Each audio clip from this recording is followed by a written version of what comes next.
Hey, good evening. One more video for tonight, the first one for 249 already.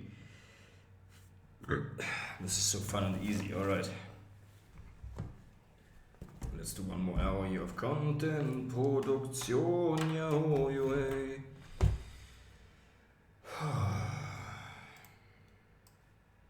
Maybe not tonight,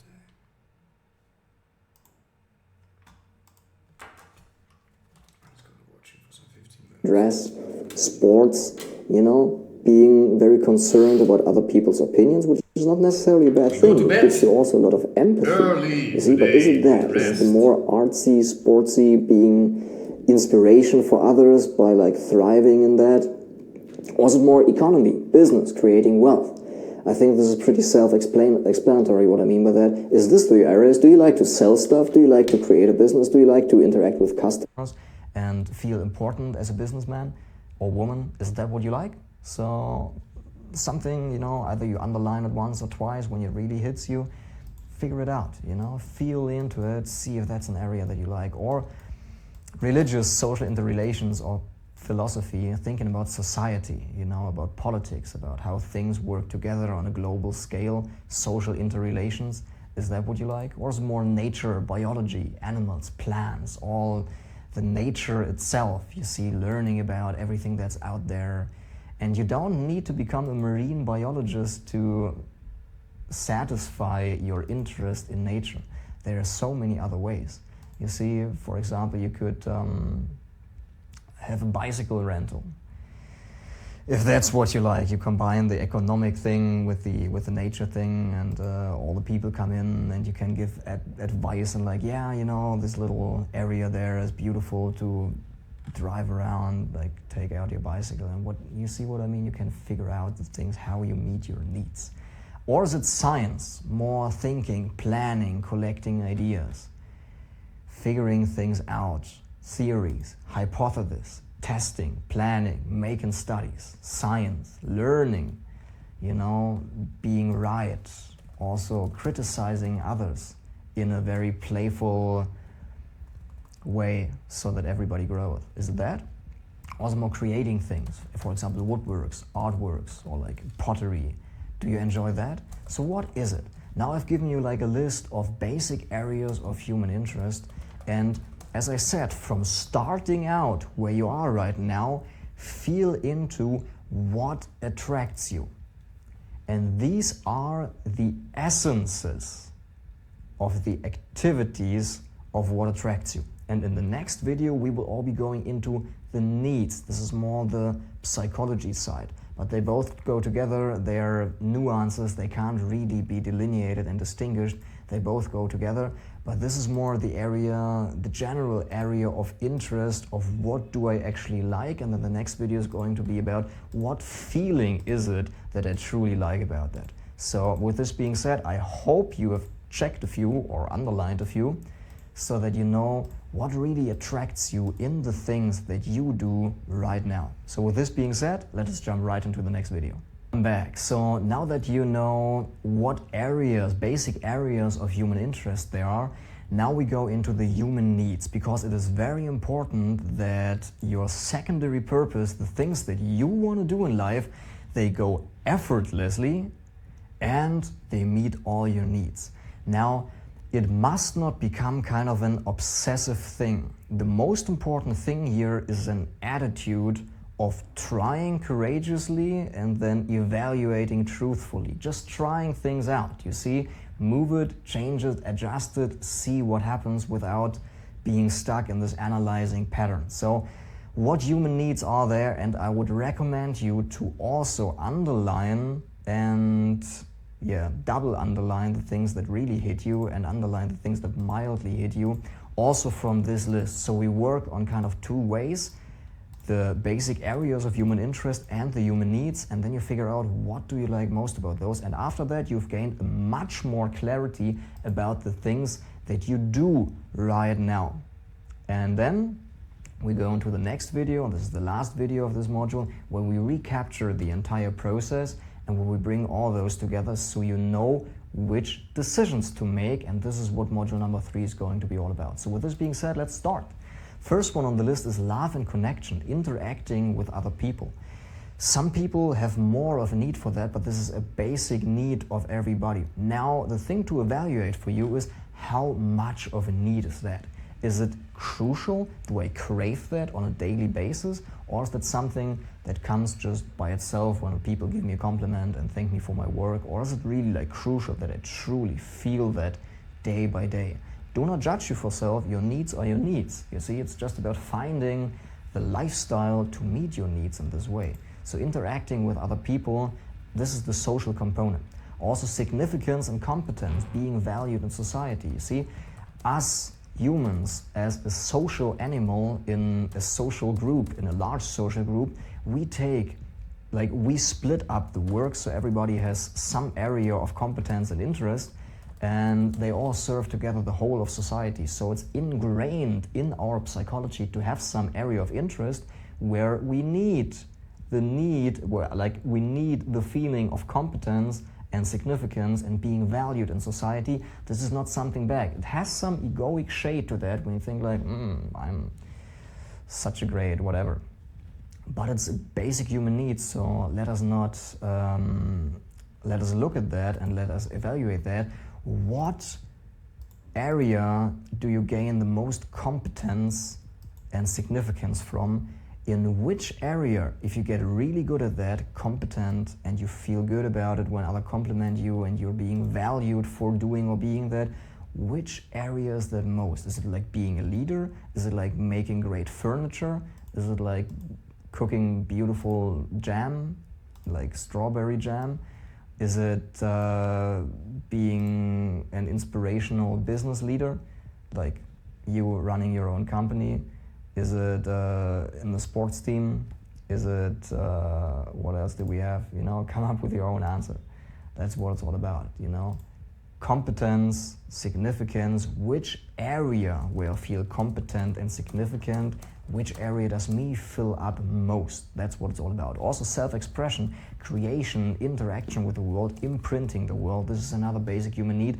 We want to create, we want to make things happen. So also this need has different shades in different people. Find out for yourself if this is a basic need that needs to be met on a daily basis, that is very, very crucial for your kind of emotional aliveness and your emotional survival, that this need is being met. And if this is a priority to you, you need to extract the essence of what you're doing right now, maybe do more of that or do it in a different kind so that this need is met in a different and in a better way. Also balance between rest and physical movement. You see, some occupations just maybe are not suitable for you to meet your need for physical rest. This is also different to different people. Many people have like a great need for physical rest during the day. Other people have like a need for physical movement. This is what I believe is one of the great difficulties with young children in primary school, which is related to the ADHD discussion, that just young kids just need to move. And if they're forced to sit down, some personality types just can't handle that because people are different. And some kids just have this great need for physical movement, and if that's a restraint, they suffer. And if you restrain yourself in an occupation where your needs are not met in this way, you also will suffer. So by knowing this first, pulling out the essence and then recombining it into a whole, like a unique expression of who you are, will end your suffering. Content, cheers! Most often we make it too complicated. Why we suffer, then we think like it's something back down in my family and like the lineage, like the things that happened in my childhood. Well, all those things contribute, and for many people this is really the case, but most of the time it's just the way we live our life just doesn't fit who we are. It's not an expression of who we are. It's an expression of who we should be, and this is what we will be expressing in the third module as well. So we tend to overcomplicate things out of fear. Most of the time it's just to realign what you do, and then also facing your feelings when you're not doing anything. This is kind of the primary purpose of like being able to be alone and be still with your feelings, but also then do the things that give you energy when you're doing things, like when you're working. Also realness, nature, truth, depth, emotional aliveness, authenticity, being yourself. Us being so constrained by the rules of society and the rules we have upon ourselves of how we should be and how we must be, we lose this aliveness. So there's a basic need for like truth, for like the realness, for like nature. And many people have a different quality of need, kind of a different nuance. Many people just need a walk in the park or in nature like once a day. For some people it's enough a vacation a year. What is your need in this way? You see, figure that out. Also happiness and fulfillment. For some people it's very, very crucial that they have this emotional elation feeling day by day. For other people this is just something that comes in the process. Is that a priority to you? Find it out. You see, feel into it. And it's not a bad idea to go through this video and the previous one a few more times, because it is deep. Let it settle, let it sink, and then you incrementally feel out things and walk your path by trying something, reevaluating, trying something else, trying a different nuance, a different shape, until you get to where you need to be, what you're made for. So another need is for contribution and service to others. Some people have a great need for being of service, being able to help people. For other people this is something that comes along the way, but this is also a human need.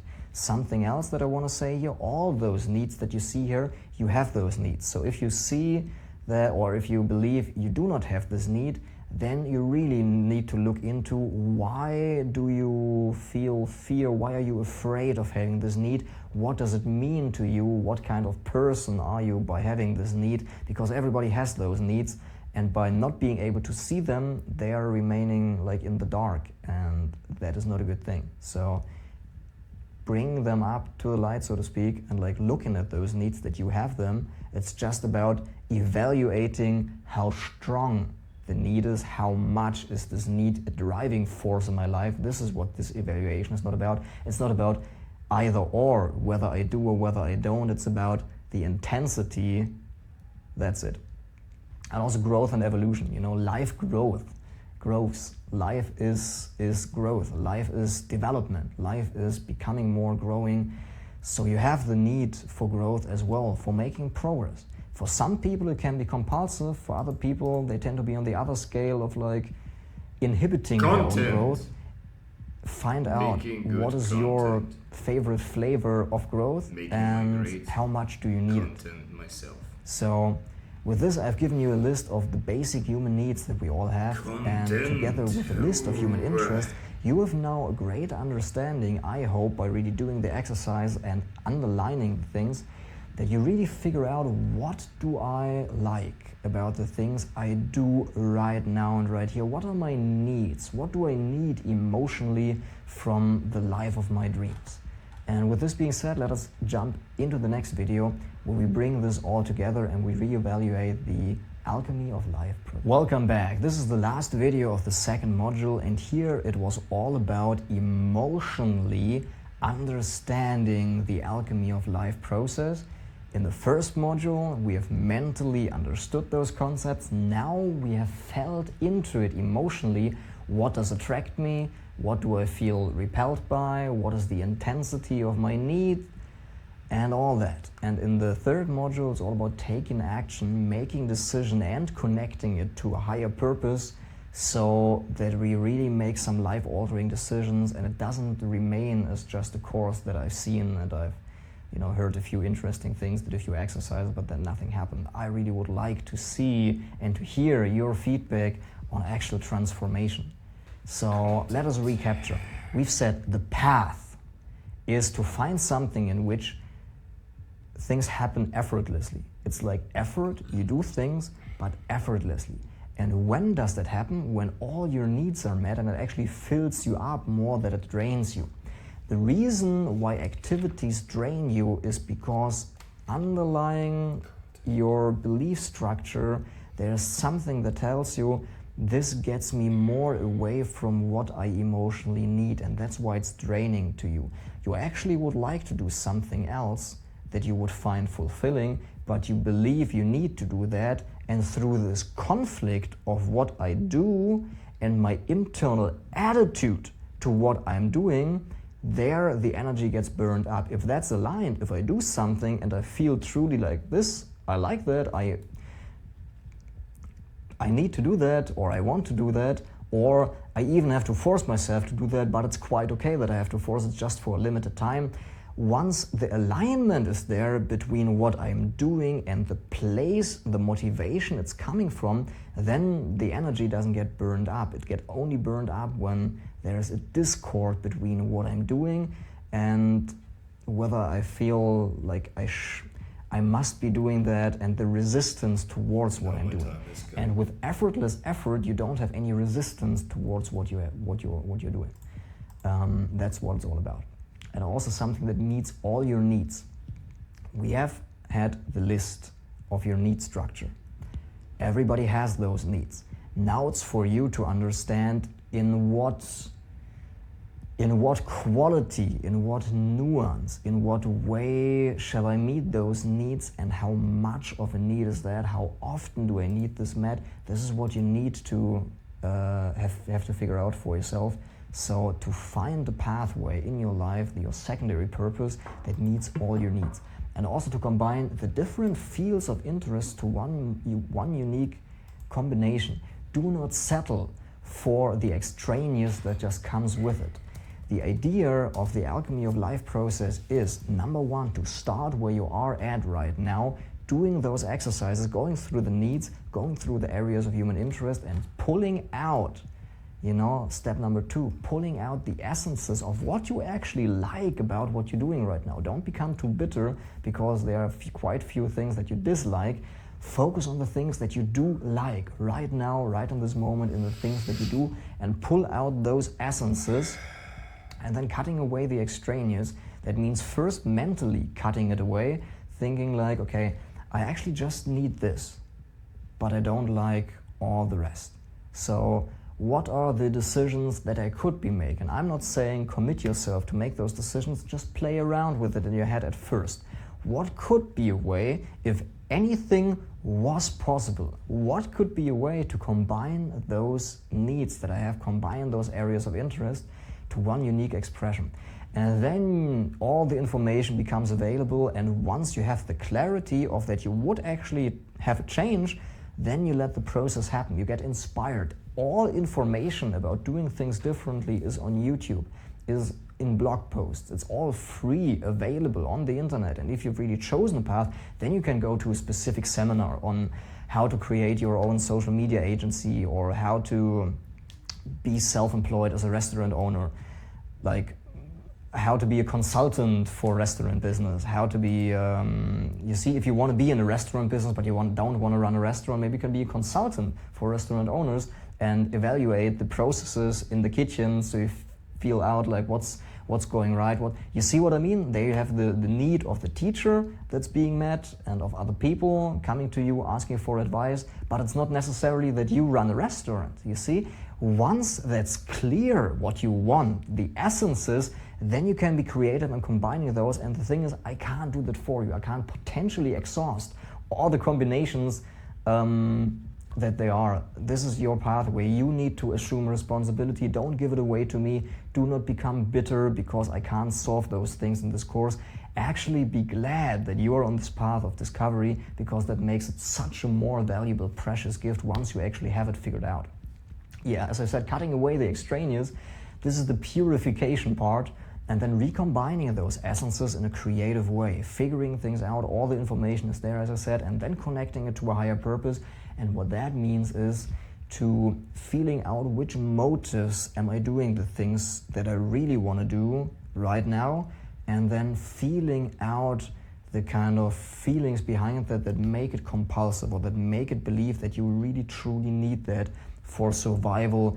The bitterness, the kind of the emotional component of this really is crucial for my survival.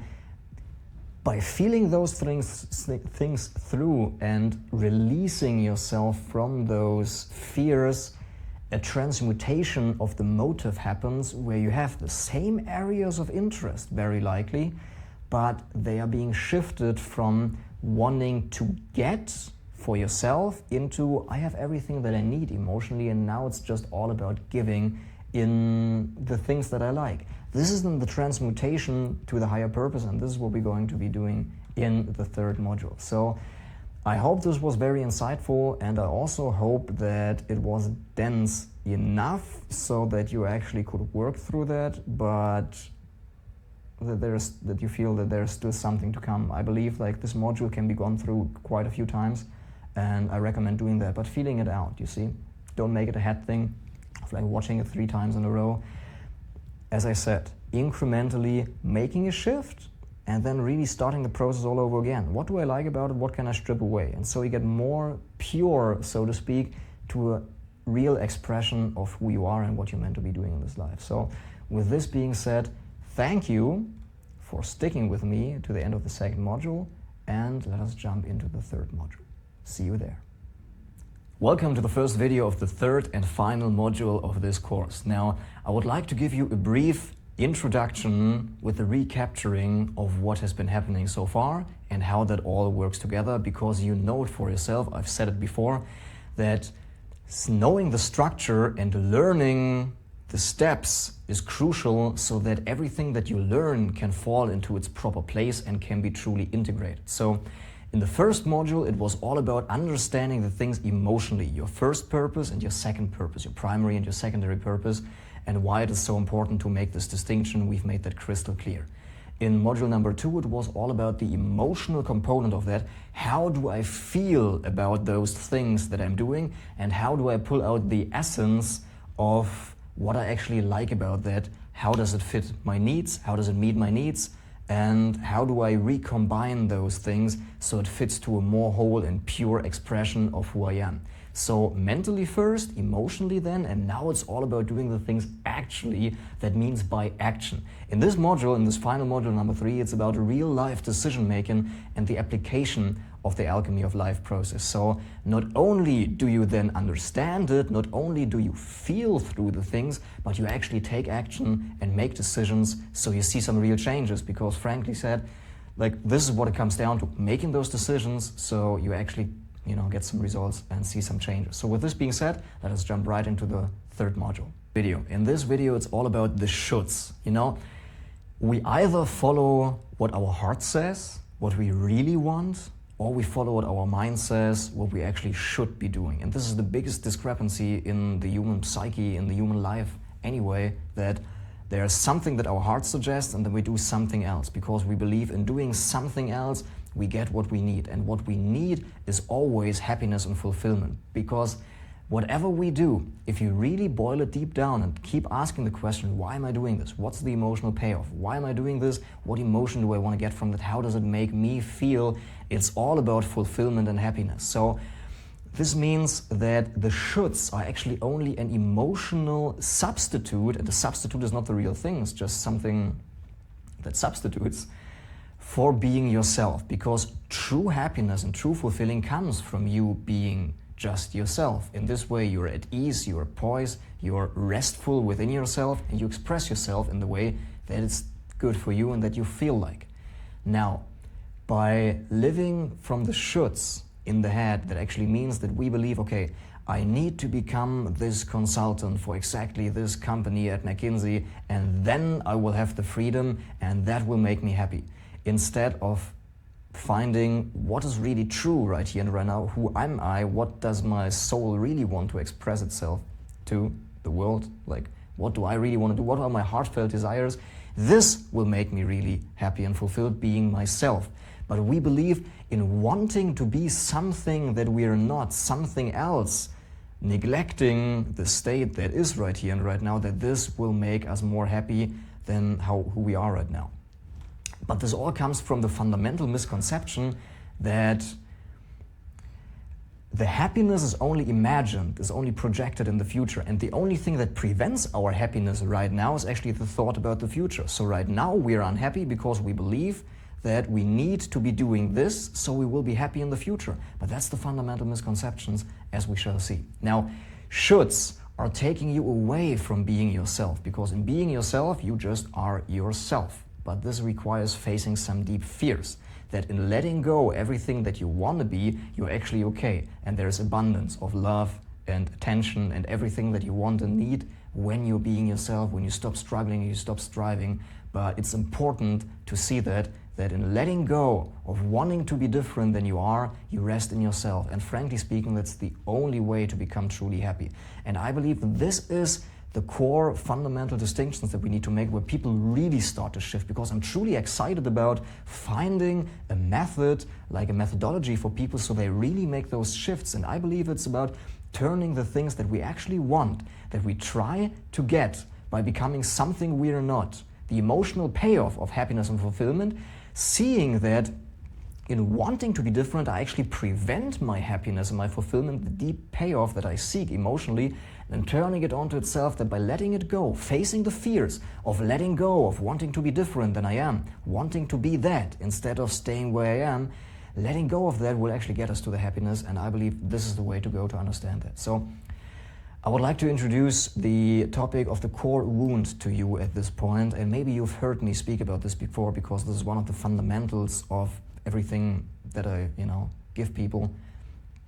And that is, when a child grows up, there is a tipping point between having been unconditionally loved and then feeling that now conditions are being put on my behavior.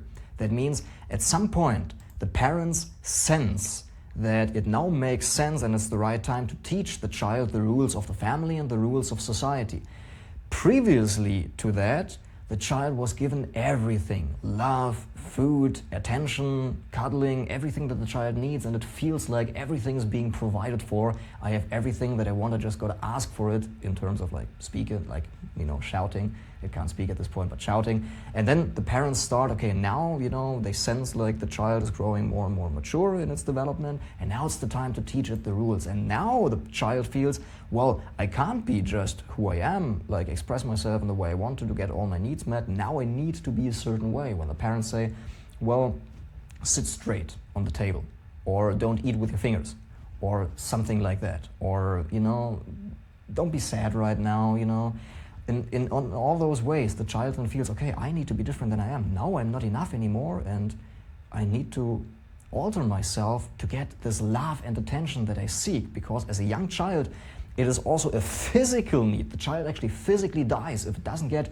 this love also on a physical level. So it physically dies. So it's a survival mechanism to alter yourself so that you match the parents' expectations, what you believe that they expect you to do or to be, in order to get this love and attention that you so desperately need and crave. And with this, the core wound is born of wanting to be different than we are. And this carries into adulthood, where we then believe we should be different than we are, because what we do right now is not enough to get what we need. So we need to alter ourselves. But in realizing that, it actually takes us further away from that. And how does that all relate to the entirety of this course? Maybe I should have said this in the very beginning, but the reason, like how that all fits together, is the only reason why we do not follow our hearts and live our secondary purpose and just walk our path is because we believe we should be doing something. This is a life purpose course. If you really want to find your purpose, you need to let go of all those shoulds. And how do you let go of those? By feeling it through. Feeling the fear of being yourself. Feeling those fears, and then realizing on this, in the second vein, that what you actually want to get by altering yourself, you only will get that by being yourself. And being yourself requires then not only facing the fear of being yourself, but also facing the fear of letting go of wanting to be different than you are, because that used to be the primary strategy. It makes sense, okay? As a young child, this thinking. But if you inquire about that, it doesn't make sense as an adult at all, so you need to inquire about that. So this is the childhood trauma that it all comes down to, and it's seeing that there's nothing wrong with you. You see, some people have that in a more extreme form, some people have it in a less extreme form, some people feel truly frustrated and unhappy with the way they are, some people less so.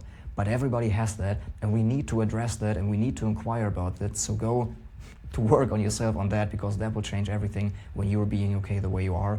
Life will come your way big time, and it's beautiful to see that. And I would like to facilitate that for other people. And I would like to receive your feedback in case you witness that during this course and after that when you implement. So there is always a way. You see, that's the punchline. There's always a way to follow your heart. No should is ever valid. We believe we can only get the things that we need, become what we want to be, become happy and fulfilled, or family, whatever our goals and needs are, only when we are different than we are. But that's not true. There is always a way to make what you want an expression of who you are. No should is ever valid. Every should comes from the head. We've got to listen to our heart. And if we do, life responds to us in beautiful ways. So with this being said, let us jump right into the next video. Hello and welcome back. In this video, it's all about decision making, because in order to alter your life, change your life circumstances, the condition you're living in right now, decisions are what comes before every action, and only the actions really change things. Of course, the inner shift and the decision making is important, but it comes down to the actions, and not only feeling through those things, mentally understanding. You see module 1 and module 2, we need to also make decisions so we then can take action, and this is what this video is all about. So decision making and decisiveness is a skill. Do not be kind to yourself, don't judge yourself, don't beat yourself up if you're not decisive, if you have the habit of oversleeping or can't get up after the alarm, or overeating, or be lazy and don't have a lot of willpower. That's a skill. You've got to build that. Not by force, not by fierce struggle, but by small steps every day. And the way you do it is that you practice no hesitancy in micro decisions. You see, the decisions that actually don't matter. Whether you eat that meal or that meal doesn't matter. But tune in with the intuition, try to feel what your heart says, and then make a decision.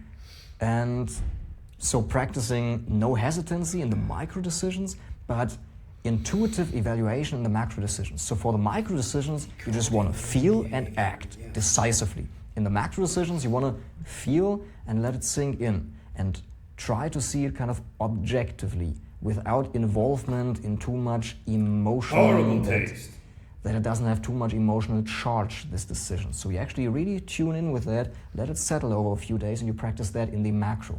But both of those kind of skills, the micro decision skill and the macro decision skill, they help you to become more decisive after all. So I give you an example. What time to go to the gym, if you do, or what time to go to bed, or what to eat today, as I said, which clothes to wear, what time do I set this appointment with this friend and with the other, and at what point do I talk to a certain person about the things that I want to talk to them about. Maybe that's even uncomfortable, and what's the right... Feel it out. What does your body need right now, today? These are the micro decisions, and this requires a try courageously and evaluate truthfully attitude, as I call it. That means in the micro decisions, just no hesitancy, feel, act, and then learn. Try things courageously. That's the only way you actually build the decision-making skill, by making decisions. And then evaluating that truthfully, that if things didn't go well, then you evaluate that, and you don't beat yourself up for that. And don't beat yourself up if you beat yourself up. Be kind to yourself, even if you beat yourself up. Embrace that. That's what it comes down to. And don't make it a should, like I must be kind to myself as another reason to beat yourself up. Letting go of all that. Feeling the energy of the anger towards myself if it doesn't work. But try courageously, facing the fears of actually making the decision, and then evaluate courageously and feeling all the things that come up, the anger towards yourself, the fear of making a wrong decision again, feeling that through, and that makes the process much easier. So practice no hesitancy in the micro decisions, and patience, as well as setting things aside, letting them settle, reevaluating them intuitively for real macro decisions. You don't want to make macro decisions. What I mean by that is like big scale, like shall I quit my studies? Shall I marry that woman? Shall I move to that town? Shall I talk to my father about the fact that I'm gay? And you see, how am I going to do that? What is that? Now, these are the macro decisions, and micro decisions. What time shall I call my dad? When am I going to talk to that person about this topic? What to eat? I've said this all before, so decisiveness in the micro decisions and the macro decisions, and this is how we practice that. Now, life-altering decisions are always deciding on a course of action rather than an identity of being. Do not build up a lot of identity-based beliefs about that. Make decisiveness and life-altering decisions not about wishful thinking and dreaming, I want to be that kind of person. Rather choose a course of action, because, excuse me please, wanting to be a certain way is very easy to imagine. What it actually requires to become that is the course of action towards that. So rather decide on a course of action that you really truly enjoy. And this is how it relates to the secondary purpose. Do not think too much in who I want to be, what qualities do I want to have. Rather decide on what do I want to do, and then let the chips fall, so to speak, let the dice fall and let the things evolve. Decide on a course of action, because if you want to be that person, if you want to have like those qualities and you don't like the course of action, years of becoming that, very likely you won't make it. And if you do, it's like a lot of struggle and a lot of suffering. It doesn't need to be this way.